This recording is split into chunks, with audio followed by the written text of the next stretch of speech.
You didn't notice, did you? You didn't notice when you pretended to be asleep in the car just to have your mother carry you up to bed for the last time. You didn't notice when you ran to the door and yelled "Daddy's home" after work and he picked you up and spun you around for the last time. You didn't notice when the rain washed away your chalk drawings on the sidewalk and you never went back out there to color hopscotch again. You didn't notice that when you dried off after you danced in the rain and jumped in the puddles, you started caring about makeup and hair getting ruined and you never went back out. You didn't notice that you hung up those plastic play phones and never opened it again. You had a real one now and it was not a toy but an addiction. You didn't notice that you put on your shoes after playing in the ball pits and you never took them off again. You didn't notice when you ate ice cream for the last time without counting calories in your head. You didn't notice when you had your last fight with your sister about who got the passenger seat before you started arguing about who got to drive the car. You didn't notice when you stopped believing in Santa Claus as the magic of Christmas was replaced with material wish lists. You didn't notice when you stopped believing in a monster that lived under your bed as it started to come out in the reflection of your mirror. You didn't notice when you went to field day for the last time, when you got your last participation trophy, when you kicked your brother's seat during a road trip for the last time,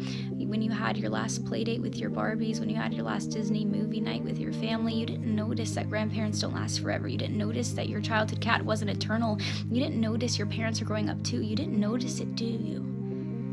You didn't notice that you grew up, but you notice it now, don't you? You notice it every time you look in the mirror and you were shocked because your reflection doesn't look familiar. You look older, you look tired, you look like it's been centuries since you let your imagination run wild. You look like you don't even remember what it's like to be a child, and you notice that every time you look back at pictures and you notice how you were at the age that little you was always wishing for, and you notice how you never thought you would make it this far. Adulthood was as fantasy as the games you would play, but here you are, and you notice it now, don't you? The time goes by too fast.